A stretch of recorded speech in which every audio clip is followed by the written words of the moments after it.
Hungarian sausage, mga kapilipi. Yan ang aming ulam na Hungarian sausage at saka yung alagbati, na ginisang alagbati. Yan tinusok-tusok na ni Aling Gina yung aming Hungarian sausage with cheese, mga kapilipi.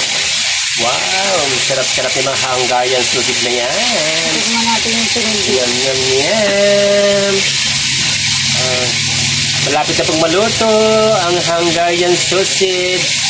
At salap. Makatikim naman tayo ng pagkain ng yayamanin, mga kapilipi. Yan, sarap-sarap Tignan natin yan. kung talagang may cheese. Kung talagang masarap yan, tingnan natin kung may, sabi nila may cheese daw yan, mga kapilipi. Ayan, Hungarian sausage. Meron daw yan, cheese. Ayan, malapit na pong maluto. Nyam, nyam, nyam.